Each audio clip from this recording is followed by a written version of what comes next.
course, the day you try and demonstrate drive assist, there's not one bad driver in LA. My bad!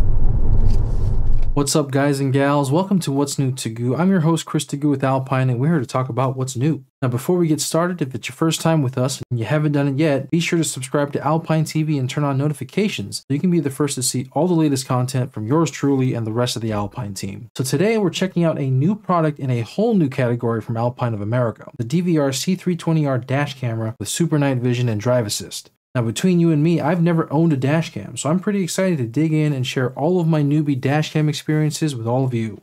So sit back and join me on this dash cam venture. No? Fine.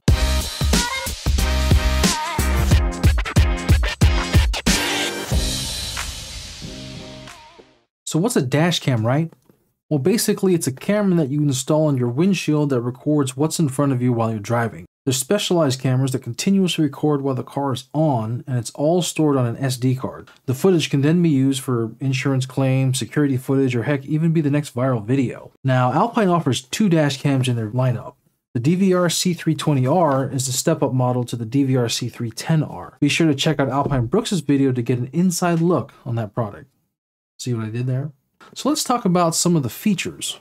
It's a dual camera system that records in full HD 1080p on both cameras simultaneously, which not a lot of cameras in our industry can do. The camera itself can be angled in 11 positions depending on the angle of your windshield. So if you have a very vertical windshield like a Jeep Wrangler, there's an angle for that. The back, or front I guess, the back? Whatever, has all the controls on it so you can reach them from the driver's seat. There's a speaker, a mic button to enable or disable voice recordings. REC allows you to manually record. The power button obviously turns it on or off. There's a Wi-Fi button to connect to your phone, a format button to clear the memory card, and a couple status indicators for Wi-Fi and GPS. Yes, GPS. This device has a GPS antenna built right in to add location and speed information to your videos. It's also used with C320's standout feature, Drive Assist, which I'll show you guys firsthand when we get to the demo. There's a micro SD card slot on the side, which comes with a 32 gig card already loaded. Finally, it has a couple image enhancing features called HDR and super night vision because, hey, the bad guys don't wait for daylight to mess with your car, am I right? The secondary camera can be mounted in the rear window if you're looking to take advantage of some of the drive assist features like rear collision warnings. Otherwise, you can mount it facing inside of your vehicle to monitor what's going on in the cab. Uber and Lyft drivers rejoice. Now let's head over to my car and take this thing for a spin.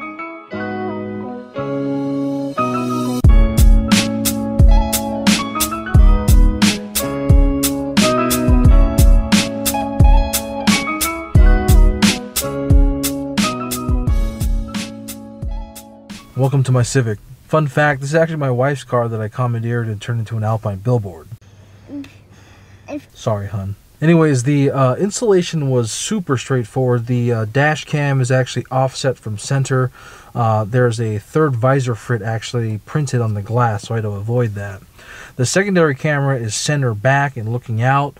That way I can take advantage of some of the drive assist functions as well as monitor if anyone's a little too interested in my Halo subs. What's striking about the install is that it's super clean. None of the connections are made at the dash cam. They're all done after a 12-foot extension cable.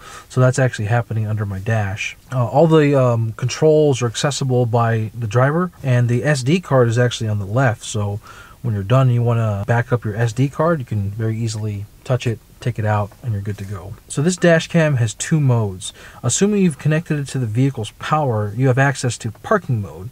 Now, parking mode works in three different ways, and the default way of it working is it's monitoring activity at all times, and basically if it detects any motion or impact, it'll actually capture 10 seconds before and then 10 seconds after that impact or motion. The second way is called time-lapse. That records at 2 frames per second. So it's a little bit choppier, but it can take a lot of information for a long extended period of time and manage to keep it a very small file size. So if you're looking for full-time surveillance, time-lapse is the way to go. The final way is called energy savings mode. Now that only records on impact. So if the vehicle senses any type of impact, it'll record for 20 seconds. Let's get this thing up and running and I can show you how it works. So as it boots up, it'll actually warn you about any type of incidences that happen while the vehicle is off, and then tell you what mode it's in. During parking mode. Motion detection recording. Event detection recording. Occurred. continuous recording will now start. I wonder what that was. Alright, let's get this thing paired to the phone. So the first thing you do is press the Wi-Fi button. On your smartphone, connect to a Wi-Fi network. Now the app you're going to be using is called the Alpine Recording Viewer, and that's free and available on the App Store or Google Play.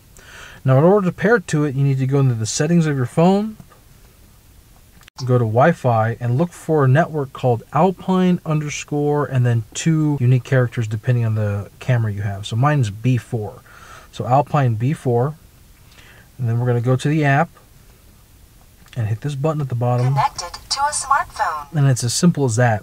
So there's several things you can do to the dash cam using this app. There's going to be 3 that we're going to look at. First is live view. So in live view, it's going to look at what's happening in the front camera first, and then you can actually switch it to the rear. There's guidelines that you can pull up to help install the actual dash cam. I'm going to switch over to rear now so you can see what that looks like. My back glass is actually limo tinted, so the camera is capturing a pretty good amount of information even with that back tint. So I'm going to go back to the home screen and we're going to look at dash cam settings now. So within dash cam settings, there are several things you can do to personalize the dash cam to the way you want it to work. In the main system settings, you have volume control, security LED, as well as time zone. There's also recording settings which allow you to change whether your voice recording is on or off. You can change the sensitivity during parking mode of impact. You can change your super night vision, your HDR, several things, but really the cool thing here is the battery protection. So you can set what voltage the dash cam will sense before it turns off. So if for some reason the vehicle's power dips below 12 volt in this car, the dash cam will turn off and protect the battery. The last thing I want to show you guys is the file list. Now all the files and all the footage that's recorded is organized within several folders. Each folder indicates the type of recording it is. The standard recording is continuous while the vehicle's on. Within continuous, basically the camera is recording 1-minute increments and managing it from front and rear and naming it the date and time. And that's how you kind of look through this information. You can filter it by all, you can filter it by front, and you can filter it by rear. There's also different types of recordings, for example, parking incidences, so any type of impact or motion, it'll capture that and dump it here. Alright, so that's basically how it works. Now, the smartphone is the main way you actually access the dash cam and its settings. There's actually another way. If you have a very specific Alpine head unit, it'll actually work as well. We'll talk about that more when we get back into the office. Let's get this thing on the road and I can show you some of the drive assist functions. So there are 4 drive assist functions that this dash camera has, and they're all controlled by the camera itself with warnings that come through on the speaker in the form of beeps. Now each of those functions can be adjusted for sensitivity, so you can have things more sensitive or you can turn it off completely if you wanted to. The first one I want to show you is lane departure. So if you're driving in a straight line and you happen to drift, it'll warn you with a beep. Hey, what's that? Oh.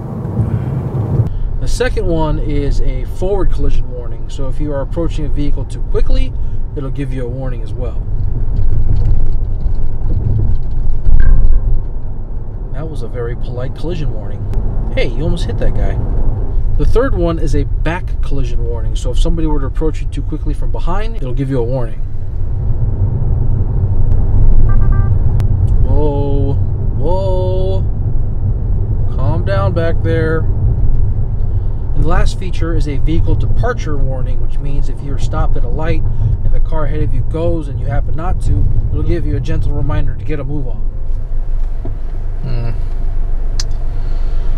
What should I do today? Oh, going. Alright, let's head back to the office and check out this footage. I'm going to use this SD card adapter that's included. So there are a few ways to actually view the footage that your dash cam has captured. And I showed you one way, which was through the smartphone app. Now the other way is to just look at the contents of the SD card. So on my computer here, I'm going to pull up the SD card. I've renamed it the DVR C320R. And you can see several folders that hold all the footage. They're all organized by the type of footage it is. You have the continuous recording folder, the event recording folder, and there's a manual recording folder, and a few other ones as well. Well, I'm going to go into manual recording just to show you guys kind of what it looks like. So I'm going to pull up some footage here, Here's one of my drives at night. And there you have it. It's very simple. Now, all of the files are named by date and time, so that can get a little bit hairy when you have a ton of footage there on the SD card. Now, luckily, we've actually included some software to help you navigate through some of your footage. And you can actually find it on the SD card, which is great. So there's two files there. There's the setup.exe, and that's basically the app for your PC. And if you have a Mac, we have you covered as well. So there's actually a DMG file to load the Mac version. So I'm going to pull up that just so you guys can see it.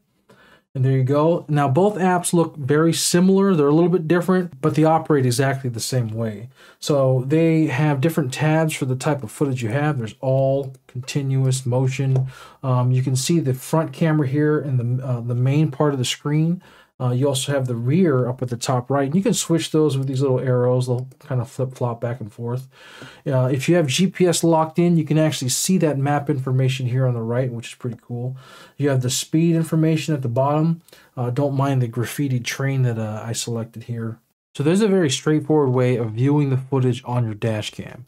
All of this stuff can be backed up, so you can take the files and store them on your computer.